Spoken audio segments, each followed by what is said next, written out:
Hey everyone, Adrian here. Welcome back to the Conversations with Adrian podcast. Today, I'm joined once again by Stefanos Sifandos. Stefanos, welcome to the show. It's good to be here, man. Thanks for having me. Yeah, it's my pleasure. What's been happening? Man, the world is it's definitely changing, and I am doing my best to change with it, and then in some instances, not change with it. And so that has been interesting. And when I say the world, I don't just mean the sort of the outside world. I'm talking about my inner world as well. I'm speaking to, I've been a father now for just a touch over 2 years, and that has been and continues to be an incredible journey of self-discovery and self-worth and inner exploration. And so when I'm really speaking to change, man, I'm speaking to that identity change within. I think the world is in a very interesting place overall too. Yeah, so true. What's it like being a dad? Man, it's beautifully profound and deeply challenging at times. It is the most extraordinary thing. It's opened up my heart. It's helped me see life through very different lenses. It's helped shift my priorities. And in that shifting of priorities is this ego battle of what's familiar and what's not, and wanting to stay with what's familiar just because it's familiar and it feels safe as a result of being familiar. And so there's that inner internal tug of war and battle and internal reconciliation of self. Man, but I never thought I could love or care for anything so deeply, man. There are times where I literally feel like I can feel the oxytocin moving through my body. Like it's so powerful. And so yeah, it's just beautiful. It's beautiful. And again, deeply challenging because I want to be with my daughter and I want to be with my family and be in that space. And at the same time, I'm a very creative individual. I'm connected to my passions and my businesses, and there's just expressions and extensions of me, right?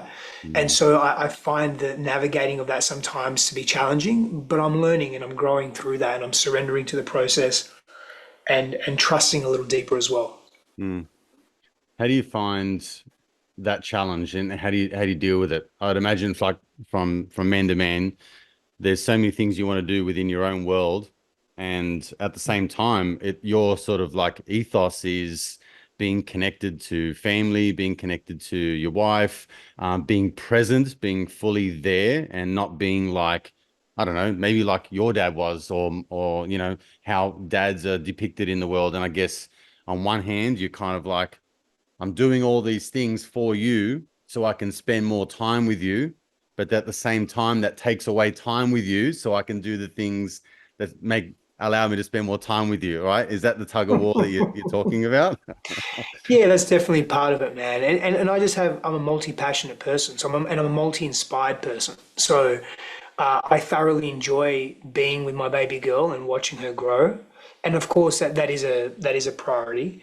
And I also enjoy just creating in the ways that I create, right? And I thoroughly enjoy that as well. It's even to a point where not that I'm not exercising, I'll exercise on a daily basis. I'll train and I'll train pretty hard on a daily basis because I've been doing it for so long and I thoroughly enjoy it. But even that I'll give thought to. It's like, oh, I could spend this hour or this hour and a half or this 40 minutes with my baby. And so it's this more constant evaluation of where I'm allocating my time. Whereas previous to that, it was very different. I didn't have that internal dilemma. It wasn't this internal existential crisis that I'm facing. And so it's just helped reorient my perspectives and my priorities and really help me out. It's helping me understand myself in a deeper way as well. It's helping me be more proficient and efficient in my expression and execution too. Yeah, yeah, I get it. And to your point, Adrian, one more thing I say about you mentioned about dads. Mm. My dad wasn't available, right? He was physically absent and he was emotionally absent. Mm. And so growing up with that, I don't want to give that to my daughter. I don't want her to experience that, right? And so it's very important to me that I am available to her and I'm there for her and she sees me and that I am present. Like when I'm with her and playing with her, I'm not on my phone or I'm not thinking about, forget about even being on the phone. That's sort of an easier thing, is put that away, put it in the drawer, whatever. But not thinking about all the things I need to do when I'm not playing with her in an hour or 2 hours or whatever it is, right? That to me is the more challenging part, actually. Yeah, for sure. Because you're always on, right? And it's always just your mind's Yeah. forever thinking, creating Yeah. in the future. Yeah, for sure. I Yeah. think like Yeah.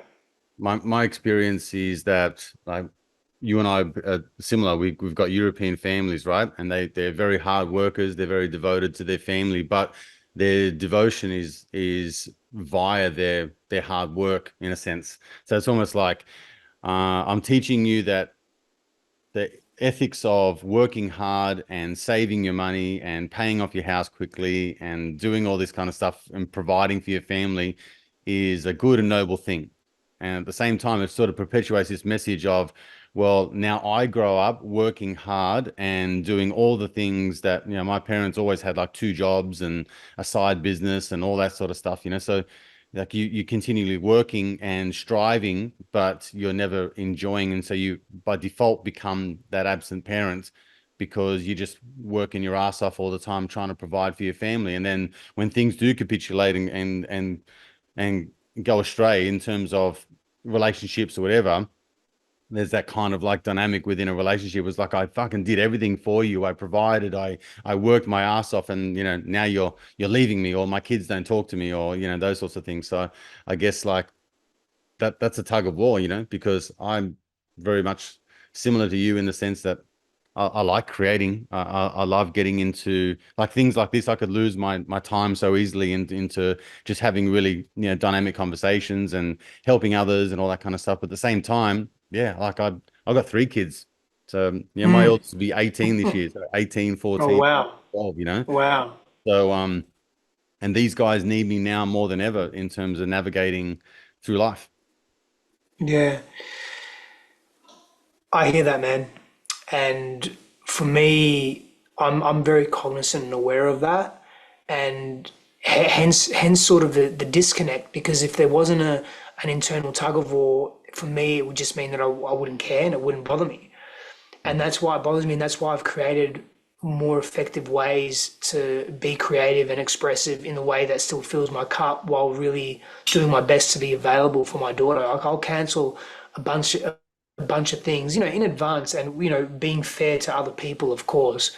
But I'll often cancel a bunch of things and reschedule them because my daddy daughter time is so important to me, man. And it's more not just important to me; it's important to her. I know that, and so I'll make that sacrifice. And she's, that they say, I've heard Jordan Peterson speak to this, but I think there's a statistic out there that says up to the age of 12, you'll spend 80% of all the time you'll ever spend with your children is up to the age of 12. Mm. And that's just, oof, man, like if that's true, if that's generally and genuinely accurate, that's massive, man. That's Mm. massive. And so I can't negate or neglect that. I don't want to. And hence why I pay so much attention to this, of what's happening in my life, and how and why I'm choosing to grow through the stuff that's bringing up for me. Mm. Yeah, for sure. And you got another lady in your life too, right? Like it's not like Yeah, of it's course, my wife. That's exactly right. Yeah. so how's that going between you guys? You're navigating parenthood and each other and things like that, because I'd imagine with you both being coaches and you're both so conscious about your inner world and outer world and being like a fully congruent representative of what you preach. Like you want to practice what you preach, yeah. So how's Yeah. it been for you guys? Challenging, man. I'm not going to lie to you. It's been challenging. The first year, particularly, very, very challenging. I understand why so many couples now, there's such a high percentage of couples that divorce after the first year of having a child, their first child, because it's intense. Like I get it. It's an intense place to be. And it depends on so many variables. But how did the birth go? How's mama responding to the birth in terms of how her body's responding hormonally, physiologically, psychologically?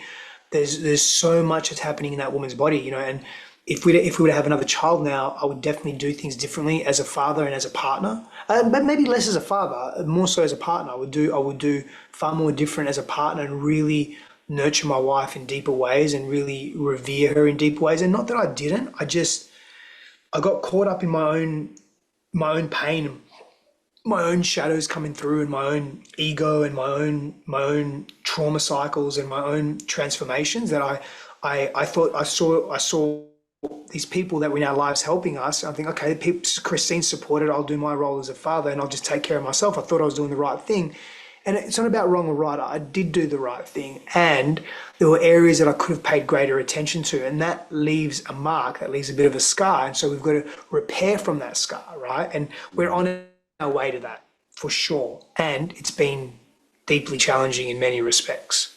Yeah. It's so great that you're acknowledging that, and that you've got someone that can support you through that whole thing. Would you mind talking to that a little bit more in terms of when you say it brought up shadows and dark parts of yourself and things from the past and things like that? What do you mean? Yeah, so I'd gone into being a dad, having the financially and fiscally, the business wise, the best year of my life. Just honestly, just on top of the world. Couldn't even imagine. It was just an incredible year, right? It was an incredible few years leading up to that, but that last year was just incredible. And then, I chose to take 3 months off and to be with my baby at the birth of my child. I wanted to take 3 months off, just doing some light work here and there, but not really much. Hmm. And man, that lack of quote unquote utility or productivity in that area, and again, money's not an issue. I'm very blessed. I'm very grateful. I've worked smart and hard and all the things, and so I didn't have to work. But not having the money that I was used to coming in, and not having the cash flow coming in, and not being productive in the ways that I was, and creating in the ways that I was, it shook me up. It got me feeling I'm inadequate. I started feeling insecure. I started feeling not worthy, like not enough. Like all this old stuff started coming back, layers of old wounds. Plus, being a father and seeing myself in my daughter's eyes, and she really looks a lot like me, especially when she was born. Like, she looks a lot like me when I was a baby. Hmm. And just seeing her, and it just brought up a whole bunch of stuff, like stuff that I've worked through with my parents, my mother and my father. But it was that, and so I got caught in wrestling with that and being with that. And of course, Christine was in her own world, and we were in these separate worlds where we didn't. It's not that we didn't have the tools. It's not even that we didn't have the awareness. It was that this was so novel for both of us. And remember, we had children at a later age, so there's pros and cons with that, right? Plus and minuses, if you like. And one of the, call it a minus, if you like, or a challenge of having children at a later age is that the older you become, the more established your identity is. And so when your identity shifts and changes, it feels a lot bigger than when it shifts and changes when you're in your 20s, right? Again, I'm not saying having children in your 20s is easier. It comes with its own inherent challenges as well. I'm glad I had children when I was 40 years old. However, it ruptured this sense of self. And so I couldn't ignore that. I had to work through that. But that also took me away from really attending to Christine and attending to, uh, again, I was really quite available for Athena, but just attending to the family dynamic in a more cohesive way. Mm. Yeah, that's interesting. Can I ask you, in light of what you just said, there's I guess there's probably I don't know if you could call it a shift, but there seems to be quite a lot of information that's coming out about being conscious as a man. There's often like all these buzzwords about conscious relationships, about the masculine feminine dynamic, and all those sorts of things. But something that has come up for me, and I've been wrestling with. I guess I've been wrestling with this notion of when you have situations like that in your life as a man, do you weather the storm and handle everything on your own? Do you take all of that on and work through your shit because that's the manly thing to do? Or do you confide in your partner or your wife or your girlfriend or whatever you want to label it, and share with them all the things that you're going through? And the reason why I'm mentioning all of that is because the sentiment that I sometimes hear from certain individuals is that that is a sign of weakness on behalf of your partner, meaning that you're not capable enough to solve your issues, and they then step into a role of solving problems. Whereas, you should be man enough to just Mm, solve all of those issues on your own and figure that out. The other part of it is like, is that the person that you need to be going to advice with, like, or seeking advice from? So I don't go to a plumber for financial advice, right? I don't go to a coach like you sure, to, for architectural advice or to build, my home or anything like that. I go to you for your expertise in a sure. particular area. What's Yeah, your thoughts on that? yeah. I hear what you're saying. Yeah. So there's a complexity to relationships, full stop. So there's no broad brush stroke solution. But I have a system that I abide by, and that system looks like this. First port of call is me. Not because I want to be a lone wolf, not because I want to figure it out myself, not because I'm unworthy and I can't have anyone else do it. If I have someone else do it, that means I'm nothing and I minimize myself and so forth. It's more about empowering myself. So I want to sit with this thing, this challenge, for as long as I can, comfortably, uncomfortably, uncomfortably, comfortably, for as long as I can, and really grasp it as best I can. If after a period of time, and again, it's subjective, right? But after a period of time and a series of practices that my daily practices or regular practices and my tools that I lean into, I'm still stuck with this thing. I'm going to more than likely, second port of call, take it to my brothers. I'm going to take it to my men, the group of men that see me, that support me, that challenge me, that call me forward. And I'm going to bring it to them, whether it's a men's group or a tight group of friends. You're going to ask for their perspective. You're going to ask for their support. You're going to lean in. You're going to be real. You're going to be truthful. You're not going to talk shit.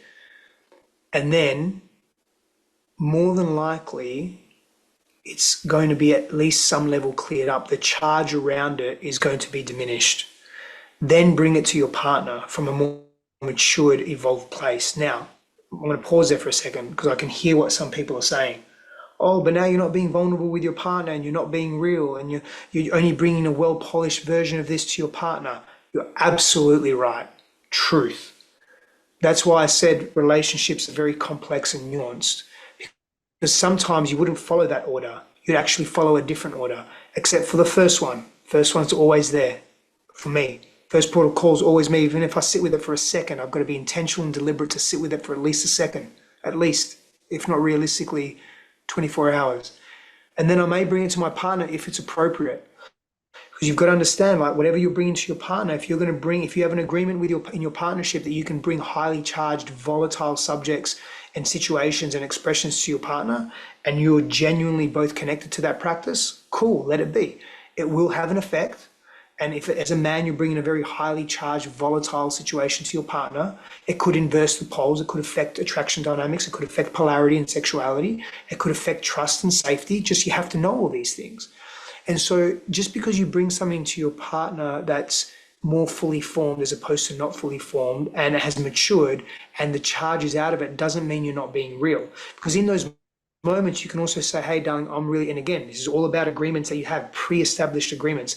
Hey, darling, I'm going through some stuff right now and it feels really heavy. Let's just say it doesn't have anything to do with you two. It doesn't have anything to do with us. I'm going to sit with this and I'm going to bring it to my men. And then I'm going to come to you because it feels really heavy and I don't want to bring that heaviness to you.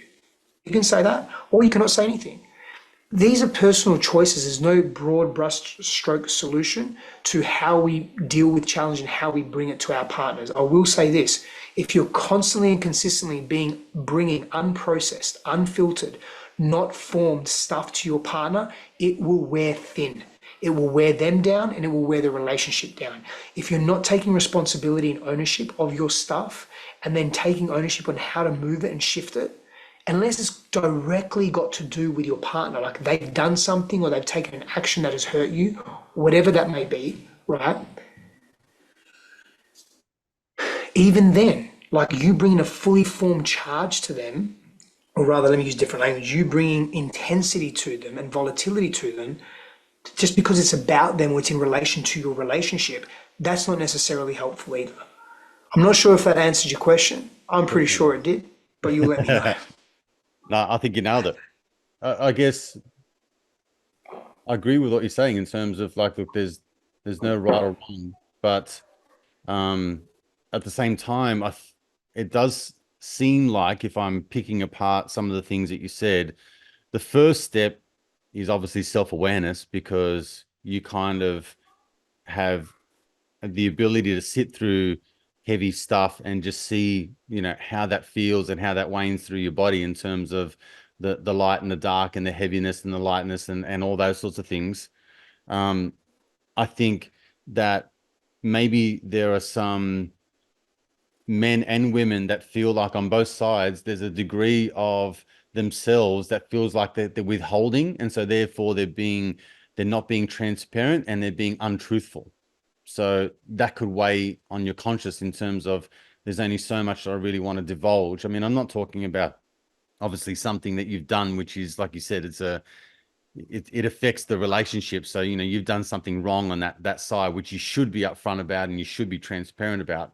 But I do feel like there is merit in at least processing the information that is coming to you in a way that allows you to kind of diffuse the situation, at least your emotions, because I think a lot of men may come to a particular conversation that is charged with emotion, and that emotion typically turns to anger, resentment, frustration, like all of those sort of negative emotions that really cloud what could be a very productive conversation. Am I making sense? Yeah, for sure, man. And I'll also say that it's healthy for a relationship, for couples in a relationship to be authentic and real from a place of it being unprocessed. Like that can be a healthy thing. It just depends how you express it. If you, in your unprocessed expression, are violent emotionally, verbally, physically, that's not healthy. If you need some space to be in your own practices, to do some emotional release techniques, trauma release techniques, physical release techniques, to then diffuse that intensity, and then you bring to your partner, it's still honesty, but it's not so raw where they are just shocked, their own nervous system is shocked by your expression, then that needs to happen as well. Like, you've got to have, the fundamental thing is in relationships, knowing yourself, knowing each other's traumas, knowing each other's triggers, knowing each other's defense strategies and coping strategies, are really getting to know each other, and setting very healthy, clear agreements in relationship with respect to how you communicate and connect over challenge, over difficulty, how you celebrate joy. Like having this in place can be very, very helpful for a nervous system that can sometimes be triggered and in an altered state and dysregulated. Mm. I guess the challenge with that is again, it still comes back to self-awareness, and I agree, like the understanding of the buttons and the triggers and all those sorts of things, like that, it's super important. But there's almost like another conversation that needs to have had first within yourself, to say, I'm going to perhaps just have a little inner check-in to say, like, right now, this is how I'm feeling towards you in this moment. And so if I brought this to you right now, the delivery would be wrong. It would come out with the wrong words and the wrong energy and the wrong tone, like. So I think sitting with that is very important in terms of just having that conversation before you then go and say, this is how I want to articulate. It's almost like a dry run first, and then have that conversation. You certainly have to have the intestinal fortitude and the strength to bring things up, because that's the ugly part, right? Like I want to say something, but I'm afraid that I might offend you. I'm afraid that you might even leave. I'm afraid that That's right. yeah, like things might, like, it's all fear-based, right? It's like things might not go to plan. Like sometimes it works out in your mind perfectly, and then you spit it out and it's just fucking disaster. So I hear all of that. I guess those Yeah. two people in dynamic need to have a fully understanding of themselves first, and that's probably where most Yes. relationships will fall apart. Yes, that's it. That's exactly right. Where most people don't have an understanding of themselves, therefore they cannot have an understanding of each other because they're so they're so lost within themselves, and everything's in survival.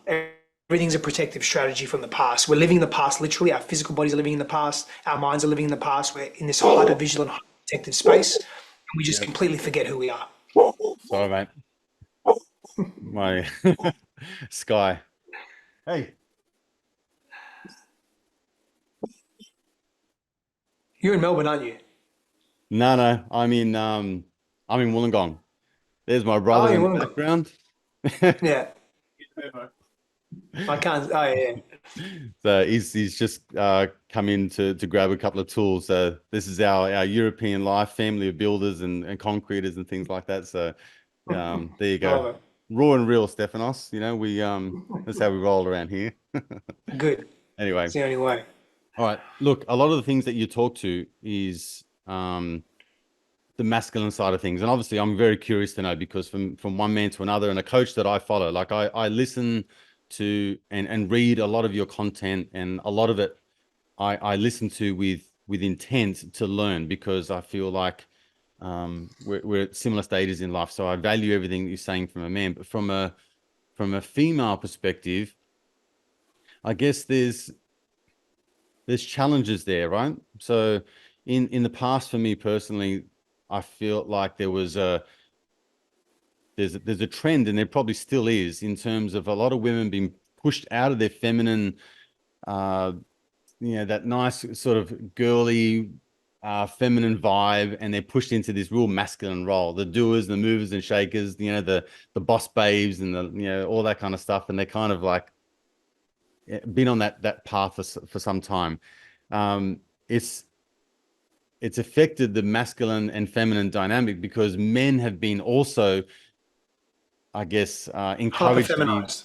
more, yeah, feminized, more sensitive, more the sensitive new age guy. And so it's created an imbalance where you've got more masculine women and more feminine men.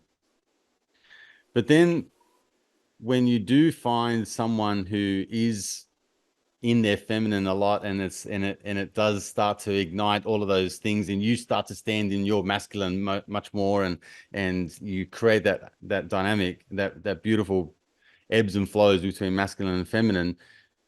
The feminine is quite chaotic at times. Like it can be difficult to navigate in terms of the highs and the lows, and the pendulum can swing greatly, between from one day to the next. How have you managed that in your relationship, if you do, and how do you coach couples on those sorts of things? I think the number one way to handle it in your relationship and how I have handled it is really just focusing on myself. And so focus, and that may sound selfish, but I don't mean it from a selfish vantage point. I actually mean it from a healthy space in terms of not projecting, blaming and shaming someone else. And so if and I've done this in the past, right? In this relationship and in previous relationships, I've made it about them and that it's their fault. And if they change, then things will be different for me. But if I look at myself and say, okay, like my wife seems to be more in her masculine than I would like her to be. Because again, it's a subjective thing in your coupledom, right? It really is. If I'm looking at that, what's probably a better question to ask myself is where am I not showing up in my healthy masculine? That's quote unquote forcing her or asking her or showing her that she needs to be in her masculine in order to get things done, to take care of things, to feel safe, because that's what the masculine does. The energetic of the masculine helps us feel safe. It's structure, it's poise, it's our ability to be stable and whole. It's safe, it's reliable, it's sturdy, it's familiar, there's continuity. Like we know there's an expectation of this is just going to keep happening. That's the healthy masculine. Not to say you're human, you don't make mistakes, and you don't falter and fall and so forth. I fall all the fucking time, right? That's I'm human. I'm sometimes not in my healthy masculine. In fact, more often than I'd like to be, and that's life. We'll learn from that and grow from that if I want to. So if I would look at myself, because that's my internal locus of control is far more accessible than me wanting to change someone else. So if I can sincerely do that and I can be that change and say, okay, I can adapt and make some changes here in my healthy masculine expression, my understanding of it, then let me observe, does that impact my wife or does that impact those around me in a way that I would like them to be impacted? And I sit and observe and I test, I iterate, I observe, I test, I observe, I iterate. Like, And that's a strong foundation, right? Now we're taking responsibility for ourselves. Now, if we're sincerely doing that and being that change and things aren't shifting, then we have an opportunity to have a very healthy, open communication with our partners. But that's it's as simple as that, but it's also challenging because you mentioned earlier, like we can be fearful of rejection, we can be fearful of them humiliating us or pushing back or gaslighting us or whatever it may be, right? It can bring up some old childhood wounds for us. But we have to have these open conversations. That's part of growth. That's part of being in intimacy and relationship. It's part of our own expansion, and it's part of breaking our own trauma cycles and trauma bonds as well. And so when it comes to these masculine and feminine dynamics, what is often underneath that is unresolved, unprocessed trauma and inner child wounding. And so I want to go to the core of that. I want to look at what's her adaptive child doing, her wounded inner child, and what's my adaptive wounded inner child doing, and how are we relating from those reactive places. Let's heal that. Let's bring attention, love, empathy, compassion, structure, support, safety to that. And then let's look at polarity. Then let's look at attraction dynamics. Then let's look at sexuality and all of that.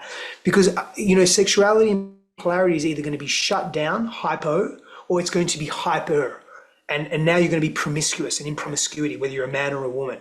And they are adaptive strategies. They are extreme expressions, or if you like, extreme reactions to a part of us that is very hurt. Yeah. Yeah, that makes sense.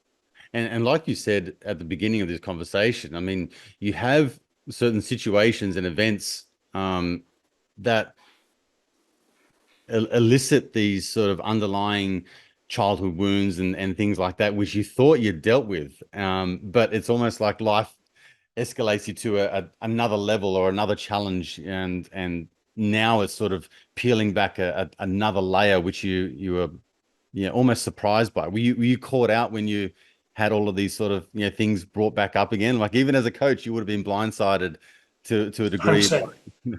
Yeah. So like 100%. it's You ever can't see the evolving. forest through the trees, man. That's why, yeah, 100%. That's why I work with a coach. That's why I work with people. I seek support. I'm in various groups. As much as I quote unquote know, as much as one knows, when you're in it, it's very difficult to really delineate between what's actual, what's happening, what's not. Like, it's just, yeah, I was blindsided because it came to me, but only for a moment, right? In the sense that it came to me, and I'm like, but I've worked on this before. If I'm having a new experience that is profoundly impacting my life, i.e., having a child, of of course, new versions of me are going to come online that are relating differently to the past that's happened to me and with me. So, of course, there's going to be layers of stuff that comes up. I know that later, but in the moment, I'm shocked. In the moment, and that moment could last for seconds, minutes, hours, days, weeks, months, maybe. These days, it's a lot less. Like I'm able to condense time as opposed to, say, 5 years ago, or 10 years ago, or 2 years ago, even. But it still exists. Like I still get blindsided. Yeah, for sure. Yeah, look, I'm with you. I think that in my own personal experience, I thought, perhaps even 10 years ago, I thought, you know what, I'm a fairly connected guy. I'm in touch with my emotions. I know how to process things and all the rest of it. And then, like you have children, you have businesses, things go up, things go down, and then it brings out the worst in you. And then you're like, well, where the fuck did this come from? And then you work on that. The pandemic was something that elicited, like, it's almost like a trauma response. It was like PTSD, going through the loss of a business and then the marriage and then a few things like that. So these are kind of just delving into deeper and deeper core layers of just shit that you need to work on. And I think that the longer you avoid it, the worse things get, obviously. And the sooner you can sort of like take it on and work through it, then it's a graduation process. So when you get to the next level, it's almost like it's not nice going through it, but it's an invitation to explore parts of myself that I was otherwise like hiding away or ashamed of or guilty or feeling like that's not a version or a part of me that I really want to expose at all. So it's like a dirty little secret. You with me? Man, I hear you with your example around COVID as well. I got very angry. Very angry. No, it's not like anger and aggression and rage is new to me. Very familiar. I grew up with it. I've been working on it for 20 plus years in terms of my own anger. But COVID, in terms of my perceptions and the perceived, I consider myself to be a thermotic man, meaning when I see injustices, I have to be a stand for that in some capacity, right? And what moves me forward and what propels me is anger. And anger, control, because I felt so out of control as a kid. So I can give you all the connections. I not only intellectually understand it, I've integrated so much of this. Mm. But something like sorry, I shared with you, having a child, as you know better than me, is a big experience, right? Something like COVID, that was a big experience for people, and people dealt with it in different ways. And so for me, I was very angry, and I touched a new level of anger that I hadn't reached before, and that was a beautiful opportunity to work with that and not be stuck in that. Because if I'd been stuck in that, it wouldn't have been good for me, and it wouldn't have been good for other people that I care about, because I just would have been projecting. And so it gave me an opportunity to grow and grow through something. I think and feel and believe I did. Time will continue to tell. But that's another example of layers being revealed of something that, of course, I've worked, not of course, but I have worked through, and it's familiar. Mm. Can I ask you a question? When you think about these core wounds that we're talking about, do you feel like Mm. the core wound is healed to the degree that the only thing that's left is the lesson that wound teaches you? Or do you feel like you can get it to the point where that is completely healed to the degree that it's never an issue again? I think we probably need to define completely healed before I can respond to that or delve deeper into that. Okay, so if you've got a wound of feeling, I don't know, shamed or guilted, it's a childhood wound. It's from your father. You can never be good enough. You're always jumping through hoops, and as a result, your self-sabotaging behavior is that when things get good in a relationship, you sabotage it, you get rid of it, you move on to the next thing. So let's say you feel You like, asking if that can ever stop? well, does it? I I guess what I'm trying to say is that in an example of you've healed that wound, is in you feel like you've overcome it. Do you feel Meaning like you're that not doing it anymore. not doing it anymore? Yeah. You And your internal relationship to it has changed as yeah, well. it's changed. So does because we talk to different events that elicit parts of you that you thought you worked on. So does that Mm, mean that the wound is never truly quite healed, and mm. what's left over, that little fragment of the memory, is the lesson that you need to learn in order to graduate to the next level? I don't know if I'm being Mm, mm. clear as I No, possibly I think I understand your question. To me, the response is yes and no, right? Because you may be, because I guess the conversation or the argument or the position, if you like, is that, well, if you're fully healed from it, then you're never going to do it again, right? That can be accurate from the perspective of if you're snapshot frozen in time in terms of the person you are here and now.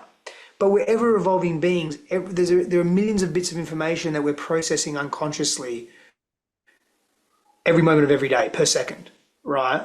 And so that information that we're processing, the things that we're being exposed to, the conversations, the intimacy, the lack of intimacy, all these things add to the constitution of who we are, which means we're becoming new people. I mean, every 7 years, from a cellular level, we're completely new. Like, we're constantly changing.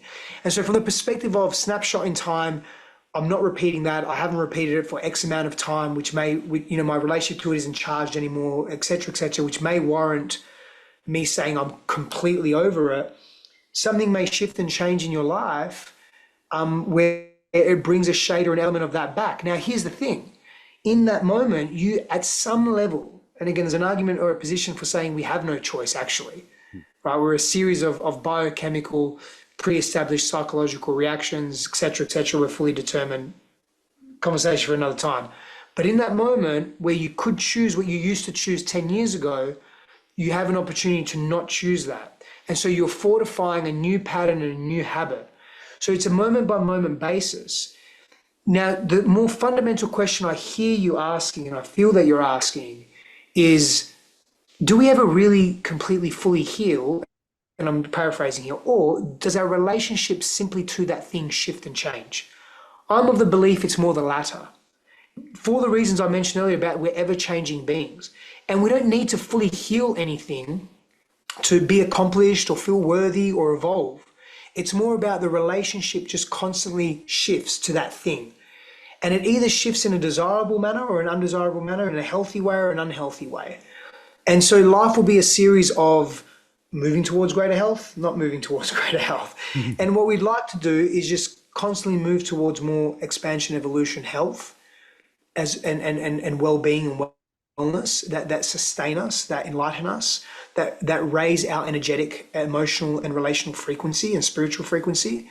And that can be also a measurable thing, a materialistically or a materially measurable thing. But beyond that, we don't want to continue to devolve. And so if we're making choices that are evolving us, in other words, not choosing the same things that we used to choose that were harmful for us and others, then we're growing. Mm. Yeah, I really like that. And I particularly like the point that you made that it's not that you sort of get to the point where you're completely healed and now, life's dandy. I think life is always going to throw its challenges and curveballs at you. The attitude of it's almost like a value of personal growth. As long as that is a continuance, then you're always going to be in a position to move forward, to grow, to evolve. I mean, that's evolution. That's life. Yeah, I think so. Mm. What are you working on at the moment? What exciting creative things are you Mm. doing, or have you got much of the same that you've been working on throughout the years? Anything you can share with me? Yeah, for sure, man. Thanks for asking. My one-on-one coaching has been a staple. I love working with people in very intimate containers. Building out, so I've been doing something called breathwork for the feminine, this particular service or product, if you like, for the last nearly 2 years. Every month, live in person, live streamed and recorded. And now we're creating a membership called Safe and Seen that launches exclusively for our breathwork for the feminine community in the next few days. But then we're going to launch in May officially. And it's a beautiful opportunity. My wife and I are doing this where women get together and really feel safe and seen. And there's so much value. There's special guests that I bring on, experts in female health and wellness, in psychology, in tantra and sexuality, in trauma, in developmental psychology and behavior, in all the things that really could and do matter to us in the world of interpersonal or intrapersonal relationships. There's live Q&A. There's breathwork is complimentary as part of this membership. Like I'm really building out this multi-touch point per month community where people can come and just really be themselves, right? And so I'm really excited about that. I'm taking breathwork for the feminine to London, July 7th. We'll be in London. Nice. And then yeah, we'll be in San Diego in California for the summer, and we'll come back to Austin in September. So we'll be running events there as well. So yeah, man, I'm really excited about that. That feels really good and powerful and aligned. And yeah, there's a couple other things that my wife and I are working on, and that I'm working on as well. But I can't speak to that just now because I just want to make sure that it's all the T's are when they crossed and the I's are dotted, right? And Yeah, so, I get but it. really, really exciting stuff. And I'm just very grateful where my career is going and that expression and just really, it's interesting, man. Like the more my career takes off and it seems to be expanding and growing, and I'm very grateful for that, the more I want it to, and the more simultaneously it's this feeling that I have, oh great, my career is growing. And this is like, you think this is an oxymoron, it sounds like an oxymoron when I say it out loud, but oh, my career is expanding and I get to spend even more time with my baby girl. So it sort of come back to full circle what we said at the beginning, Yeah, right? yeah, But it's the exactly opposite for right. me. I feel like as I'm growing, which is again like oxymoronically, it should be demanding more of my time. It's actually not. I get Mm. to spend more time with my baby girl, my family, my wife, and our family unit, and that's actually really exciting, man. Yeah, that's inspiring. I Yeah, think you're thanks, definitely brother. taking it to like you're definitely singing the same from the same hymn book as me, because it sounds like you're taking this opportunity and thinking along the lines of how can I use this growth and expansion to simplify things to the degree that I can now have this, quote unquote work-life balance and pull everything together so I can, have this and that, sort of either or kind of world, right? So, yeah, I really like it, and I admire it as for one man to another. I think it's fantastic. Hey mate, Thank you, listen, man. I appreciate you, brother. I think that you're doing a great job. Like I said, I'm, sitting here in New South Wales in Wollongong, Australia, and I'm always, watching and learning and growing myself. And you're one of the brothers, one of the men that I look to often in terms of, leadership and guidance. So I appreciate you for all your work that you do and everything that's going on. When you come to Australia, let's catch up. If That'd you be amazing, man. I've been to Wollongong as well. have you, that's awesome. Yeah, well, it's a long story. It probably, I mean, I've shared the story before, but it was in my earlier days for what's the word um, for reasons that well, let's put it this way, for reasons that were not in the healthy masculine. We'll just say that. Fair enough. All right. Yeah. I was involved with some not so honorable people, and Yeah, yeah, made some choices in my youth to do some silly things. But anyway, yeah. Mate, Wollongong's yeah. got an underbelly. Like it's Oh, certainly does. there's a fairly dark part of Wollongong that not a lot of people are, accustomed to. So yeah, everyone loves it for Yeah. its beautiful beaches and, sunny coasts and stuff like that. But I don't realize that, yeah, there's a lot goes down here, or has gone down in the past anyway. So anyway, Yes. all right, man. Yes. Always good to chat with you. Thank you. You Yeah, too. many blessings to you and your family, and I'll talk to you soon. Okay. And to you, brother. Thank All you right. so much. See you, man. Bye.